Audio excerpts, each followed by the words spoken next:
I received the message in our family group chat on a Monday afternoon. My mother's words, polished yet steeped in formal disappointment, appeared on the screen like a verdict. Emergency family meeting, Thursday 7 p.m. We need to discuss Savannah's situation. My situation. That's how they referred to my decision to quit my job at the financial firm Fairmont & Lowe 2 years ago to start my own company. That's how they described my life's dream. Like it was a condition in need of treatment. I parked my Subaru Forester outside my parents' tile-roofed estate in Hartford, Connecticut. The kind of home where everything had to meet a standard. Ivy League degrees, major investors, family reputation. My car looked pitiful beside Dad's Audi and Mom's beige Lexus. I knew that's how they saw me now. I used to be the pride of the family. Now I was their cautionary tale over afternoon tea. I stayed in the car, staring at the oak door ahead. A text popped up from Tyler. My CFO. Bloomberg article goes live at 8 p.m. Ready? I replied, perfect timing. He sent back a wineglass emoji and a single word, brutal. I checked myself in the rearview mirror. No designer coat, no luxury accessories. Just a white button-down under a worn black blazer. One mom once mocked as looking like it belonged to an unfinished college intern.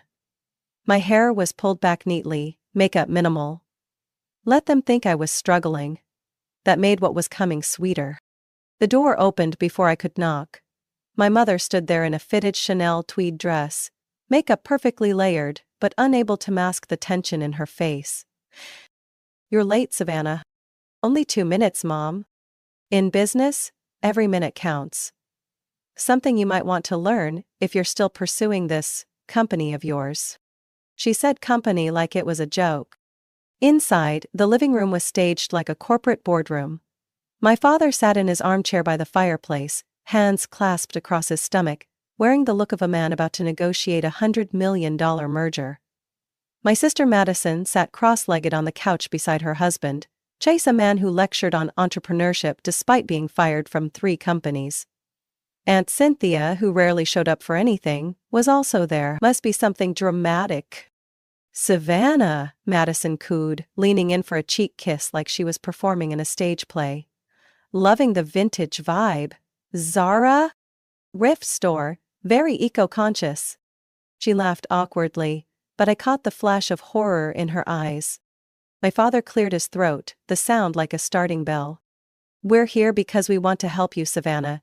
The current situation is concerning. I chose the hardest chair in the room and sat, facing all of them. I wanted them to see my face, unblinking. You mean my business? I asked evenly. Your impractical choices, my mother cut in. 2 years ago, you had everything. A management track at Fairmont, a 6-figure salary, a luxury apartment in Boston, and Ethan. Ethan, my ex-boyfriend, whom they practically planned to marry me off to. I left all of it behind to found Linex Analytics, a software company focused on healthcare data systems. And to them, that was career suicide. And now, my dad added, a tiny apartment, a beat-up car, and working past midnight for a company no one here even understands. Calling it a startup is generous, Chase chimed in. The market's saturated, you'd need serious capital, which you don't have. I pressed my lips together, stifling a smile. He didn't know my company had rejected his investment pitch just weeks ago. And he still hadn't figured it out. We just want what's best for you, Madison added, in a voice that sounded like a vitamin ad. There's no shame in admitting something's not working. Mom said Fairmont would take you back. Mom's friend's daughter just became CFO there, Aunt Cynthia said proudly. Youngest in company history. Could have been you. I glanced at my watch.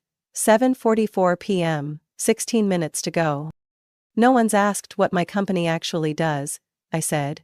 You've all just judged me by the car I drive and the clothes I wear. Dad stood up, launching into his urgent solution plan. The room was ready to lay out a roadmap for reintegration, back to what they called the right path. I said nothing. I hadn't even had a full minute to sit down before my mother dragged a chair closer, setting her wineglass on the table like she was about to preside over a trial. "You've had 2 years, Savannah, but you need to hear this clearly. This isn't some phase of self-discovery anymore. This is a downward spiral." My father clasped his hands and leaned back, as if preparing to deliver a shareholder rebuttal. "When you walked away from your position at Fairmont, your mother asked me to have faith in you. She said you needed time. But look at you now. 29, still unsettled, no marriage, no children, no real home. Just an idea on paper. I've never seen a business plan from you," he added, eyes still on his glass. "You've been evasive, like you're hiding something." Madison, still sitting with her legs elegantly crossed like a magazine spread, chimed in. "Remember our last night in that Newbury Street apartment? I cried because I thought you were throwing it all away. I truly believed you'd come back. You and Ethan were perfect together." I turned to look at her. Not a wrinkle on her face, sparkling white teeth and eyes that glimmered, though not from emotion, but from colored contact lenses. "Ethan didn't believe in women leading anything," I replied flatly. "And now you're not leading anything?" Chase interjected, leaning forward. "A company with no LinkedIn presence, no office address, no public website. You really think anyone takes that seriously?"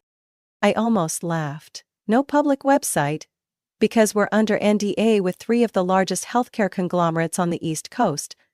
But why bother explaining that to a man who once described blockchain as an app for concert tickets?"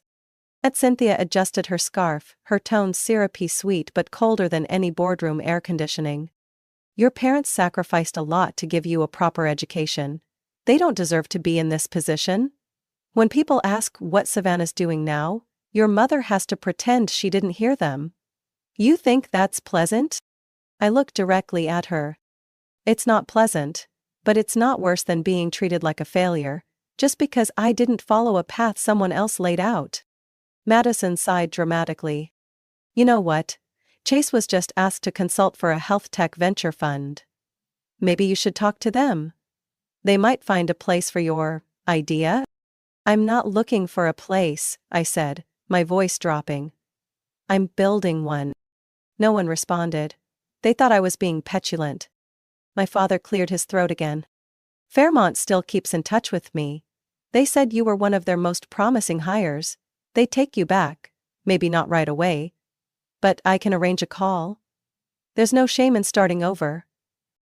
"I don't need to start over," I said, eyes fixed on the clock. 7:53 p.m. My mother snapped, turning to face me. "Then what do you call this? Living in a one-bedroom in East Cambridge, working 16-hour days? No stable health insurance? No retirement plan? Is that what you call success?" I stayed silent. Chase shook his head and pulled out his phone. "Want to see the company I'm consulting for? They've got an AI health data platform, website, PR team, a legit logo. Not whatever shadowy thing you're doing." He scrolled and shoved the screen toward me. I glanced at it. "A company launched 2 months ago, with a logo suspiciously similar to one of our unreleased internal prototypes." 7:50 p.m. "Savannah," Aunt Cynthia leaned in. "You should think of your mother. She cried all night because you won't say anything about your job. She's terrified of what people are saying. Do you know what they're saying?" "No." "And I don't care," I said, calm but firm. "Ungrateful," Madison muttered. I turned to her. "Silence isn't ingratitude, it's self-preservation." Madison's phone buzzed with a notification. A moment later Chase's did too. "Babe, have you seen this?" he asked, his voice dropping. I pressed my lips together. 8 o'clock. My mother's voice still carried sharpness. "So what exactly does this mystery company of yours even do? Or is it all just smoke?" I stood, slowly pulling my iPad from my bag and placed it on the oak table. A small gesture, yet enough to draw every eye in the room. I hadn't even touched the iPad when Madison's phone started buzzing non-stop. She glanced down, ready to swipe it away like usual, but suddenly froze. "Whatever it is, Is this? She muttered. Her skeptical expression quickly twisted into disbelief. Chase leaned over, snatched the phone from her hand. His jaw clenched, his face turned red. My mother furrowed her brow, craning over the table to see. What's going on? She snapped. I kept my face neutral, opened the iPad, and tapped straight to the newly published Bloomberg Business Tech headline. In bold letters, the woman behind the healthcare data revolution, Savannah Blake, 29, takes Linex to a $2,400,000,000 0 cents valuation. Below it was my portrait, taken at my Cambridge office. Soft daylight through the glass windows. Behind me, whiteboards filled with algorithms and a national hospital network map.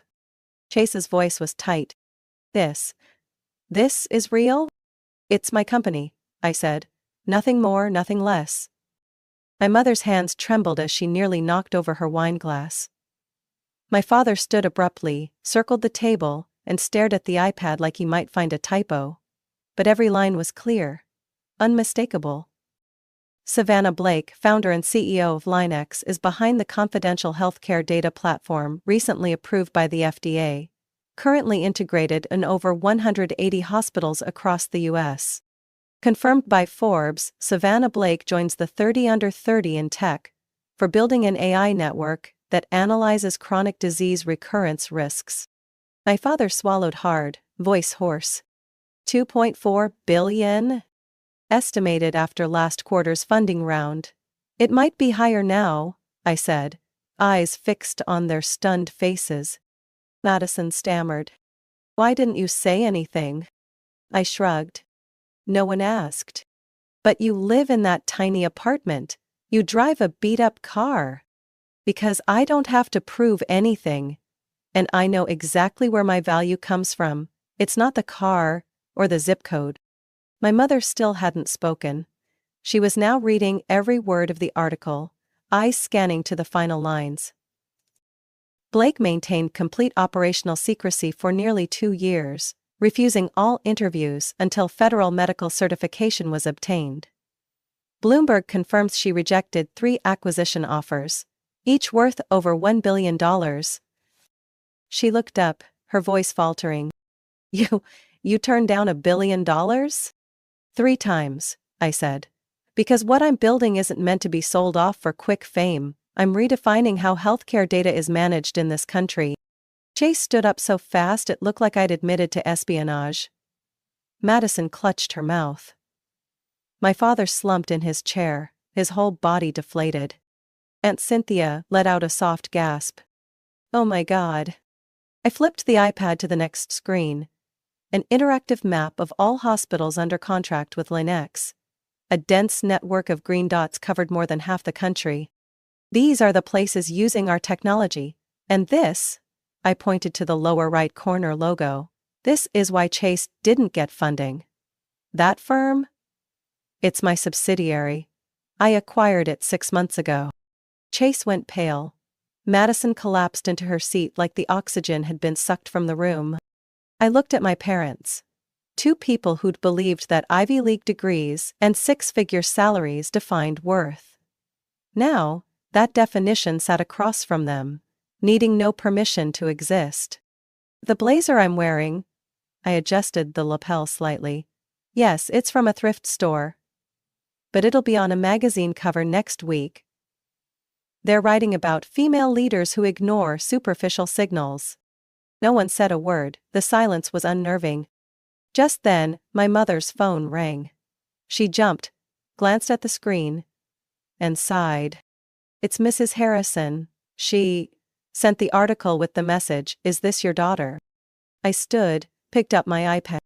Now that you all know what my company actually does, I'll be heading out. I have a Zoom meeting with the FDA's executive director in 10 minutes. I walked toward the door, then paused.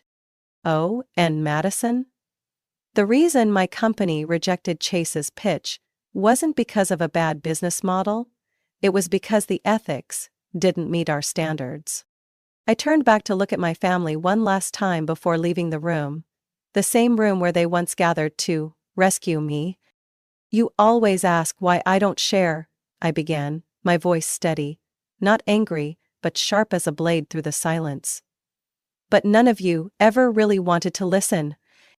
My mother pressed her lips tight.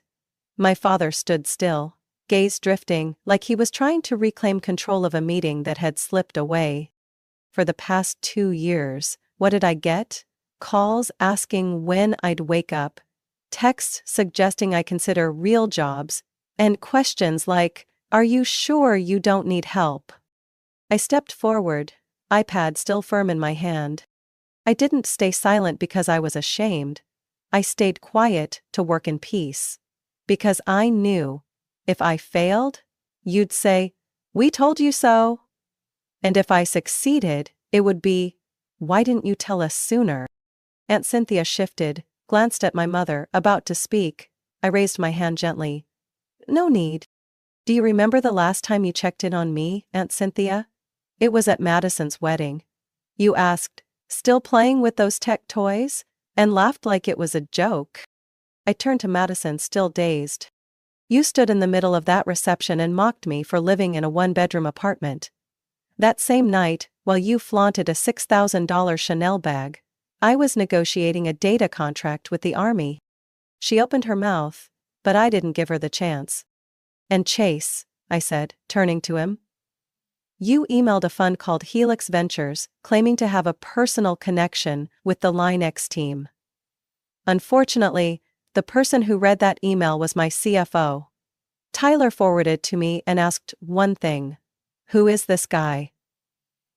Chase flushed, lips pressed thin, but said nothing. "Remember that tech summit in Baltimore?" I continued. "You came with Madison, sat in the front row, and loudly dismissed one of the presentations as lacking vision? That was our first internal demo of Linux Core. I was 2 rows behind you. I heard every word." My father furrowed his brow. "You make it sound like you were hiding from us." I turned to him, voice calm. "No one ever asked what I was building. You only cared whether I was doing something that fit the family's definition of success, a definition built entirely on salaries and LinkedIn titles." The air thickened. I exhaled slowly and set the iPad back on the table. I used to think that once I succeeded, you'd see me differently. But now I realize, you never really saw me. You only saw the version of failure you imagined, and projected it onto me. My mother stood abruptly. "Is that how you see this family? We just wanted what's best for you. We were worried." "Mom," I said, eyes locked on hers. "You called this meeting because you believed I needed saving. But none of you invited me when Linux signed its first contract. No one said congratulations when we got FDA approval." I looked at each of them. One by one. No one argued back, not anymore. I chose to live modestly not because I'm broke, but because I'm focused. That old car? Easy to fix. The apartment? It's the smallest unit in a building I own. I don't brag, because I don't need applause. I bent down, picked up my bag and stood tall. The most painful thing isn't being doubted. It's being defined by the eyes of people who should have believed in you. Over the past 2 years, I've learned this. No one can erode your confidence more easily than your own family. I walked toward the living room door, but paused at the threshold. "But don't worry," I added, turning back with a quiet smile. "Next time someone asks, 'What's Savannah's family like?' I won't hesitate anymore. Because now, I know the answer very clearly." And with that, I walked out of that house. The house that once saw me as the wayward daughter. And stepped into the cool night air. Feeling like I had finally shed a skin that no longer belonged to me. Less than an hour after I left that house, my phone lit up like a switchboard. The first message was from my mother. "Savannah, sweetheart. I'm sorry if I ever hurt you. We were just worried. Can you come home for dinner this weekend?" Then came a string of texts from Madison. "Sis? I honestly had no idea. I'm in shock. But I'm really proud of you. Can we FaceTime? I wanted to ask your advice on a few investment ideas." I didn't respond. But they didn't stop. My father texted. "The article was incredible. Your mother's been emotional all day. If you're free, I'd love to invite you to an upcoming conference. A lot of people are eager to connect with founders like you. I sat alone in the warm glow of my living room, watching the rain tap softly against the Boston window panes.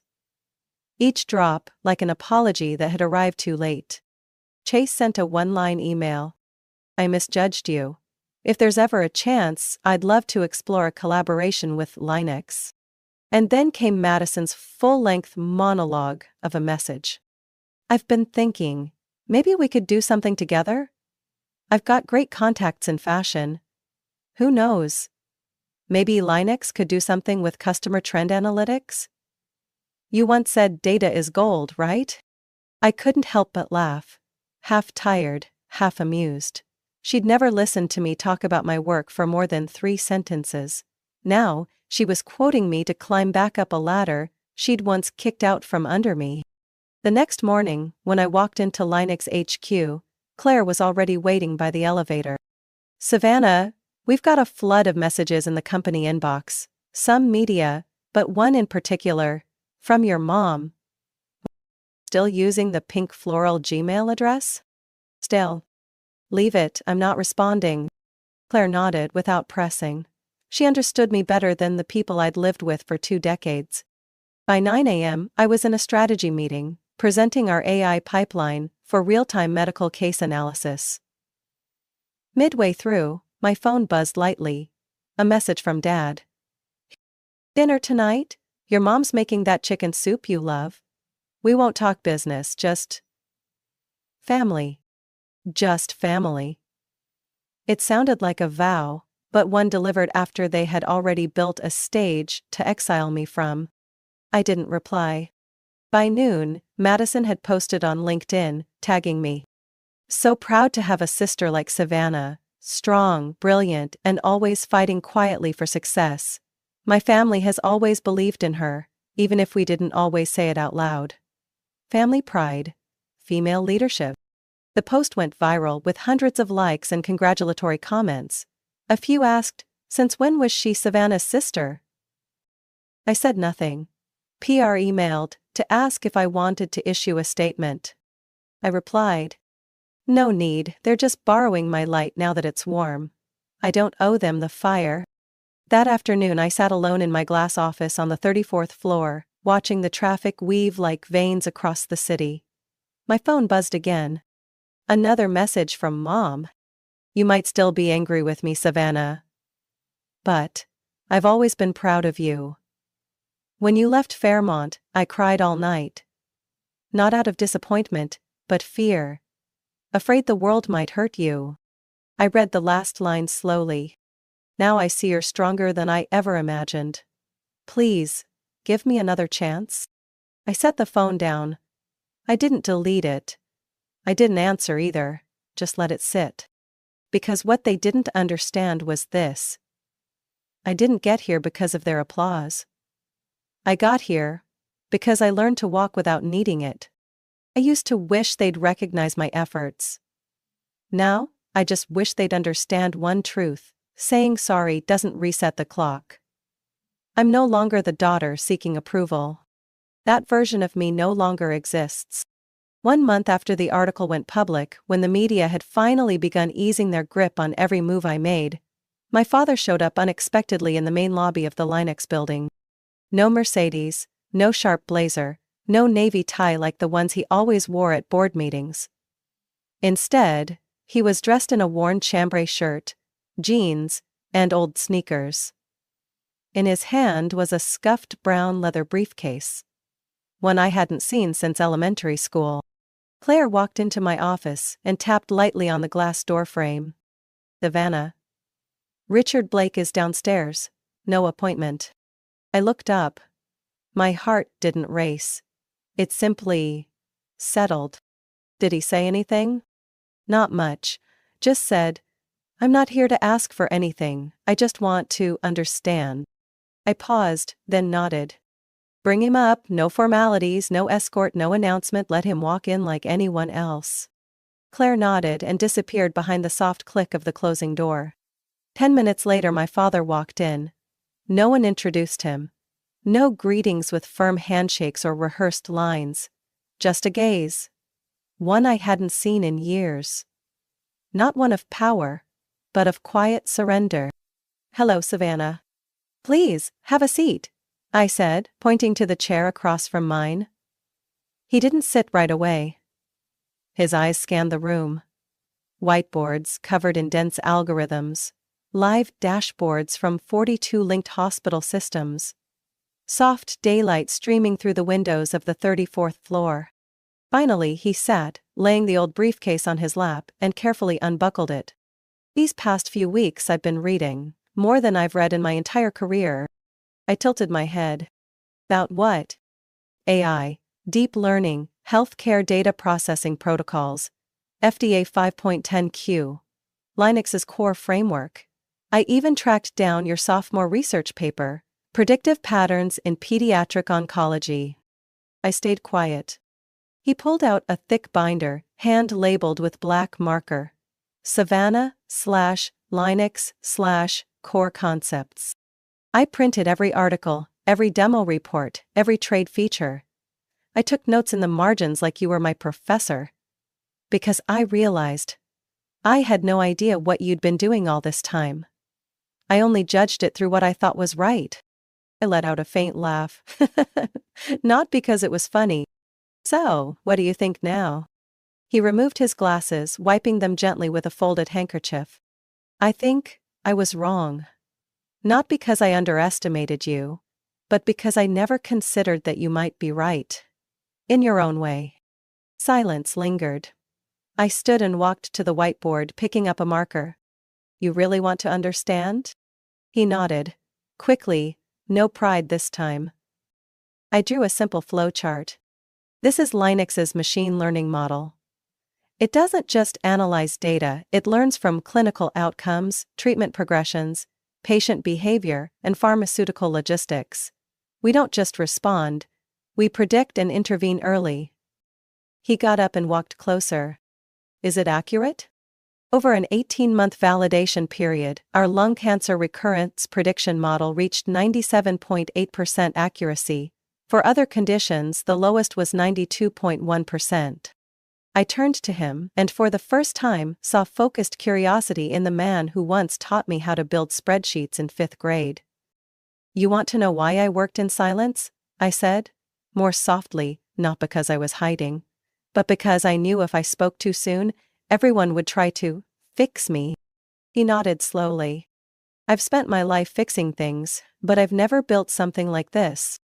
I walked back to my desk, pulled out a performance report and handed it to him.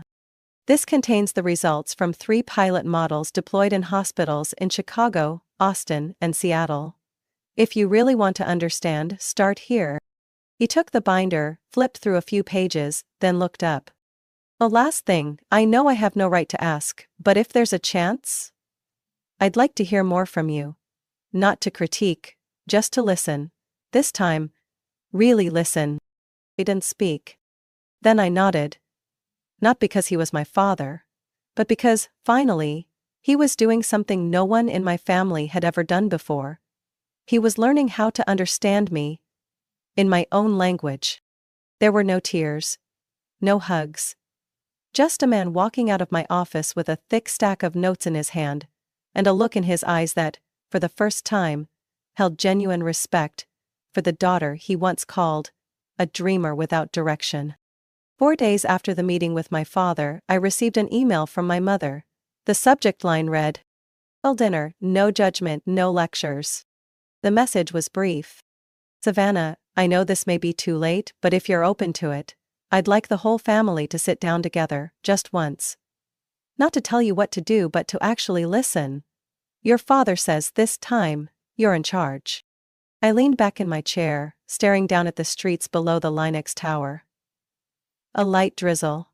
Not quite the old season, but not fully the new. I didn't reply right away. Instead, I texted Claire. "Prep the Omega room. Dinner for 10. No flowers, no candles. Standard white lights. Set up a large projector. Friday night." She messaged back instantly. "Family?" "Yes. But not the family they remember." At exactly 6:58 p.m. on Friday, the elevator doors opened, and there they were. My mother wore a muted gray muumuu dress, hair pinned back neatly but not stiff. Madison had on a soft cashmere sweater, no sequins, no Dior. Aunt Cynthia carried a bag of homemade pastries. My father stood in the center, in a plain brown coat, calm expression, the usual corporate sharpness stripped away. I greeted them in the lobby, no receptionist, no show. "Evening, everyone. Dinner's on the 35th floor, but there's something I'd like to show you first." I led them down the corridor to the Omega Room, the same space we used for system demos with CDC and Department of Health reps. "This is where Linux presents our AI model to top medical agencies." I turned on the projector. A real-time data graph filled the screen, showing how our system tracked and predicted patient risk metrics. "This is why I couldn't leave early for dinner. Every second, our system is identifying stroke risks, heart failure warnings, and adverse drug reactions before doctors even open the charts." Madison's eyes widened. My mother sank into a chair, clutching her purse. "And the apartment I live in?" I continued. "It's the smallest unit in a building where Linux owns 40% equity." "The car I drive?" "A smart tax deduction." The reason I kept silent? So no one would interfere while I was still shaping the dream. Silence. I turned off the screen. "If after all this you still want dinner, follow me." We entered a separate room. A long table, simple chairs, no tablecloth, just soft electric candles, and a preset menu from a local Italian spot. I spoke before anyone else could. "Most conditions, Chase isn't invited. People who used my name for personal gain don't have a seat here." Madison froze, but didn't argue. She sat quietly. "And if anyone here asks when I plan to settle down or start a family, I'm leaving. This isn't a trial or an intervention. This dinner is about seeing me as I am." My mother exhaled, not a sigh of frustration but of release. "All right. I won't ask anything. I just want to eat beside you like a normal person. Not a walking resume the family designed." I looked at her. Part of me wanted to believe her. Part of me didn't. But I nodded. Throughout the meal, no one mentioned stocks, job titles, or income. Aunt Cynthia talked about gardening. Madison asked about algorithms, without pretending to understand them. My father said he'd started taking online Python courses to understand how his daughter talks to machines.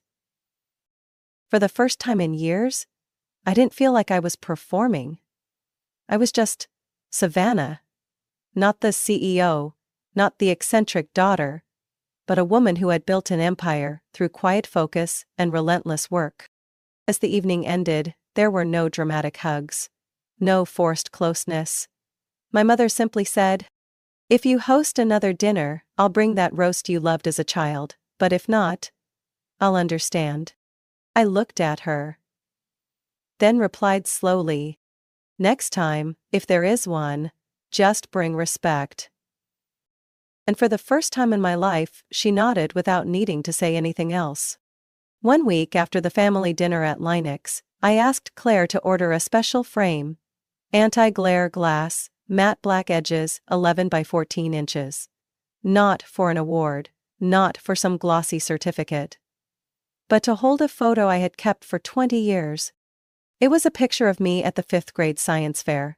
A scruffy-haired girl with an uneven ponytail stood next to a presentation board, scribbled with the title, "Weather Forecasting Using a Simple Neural Network."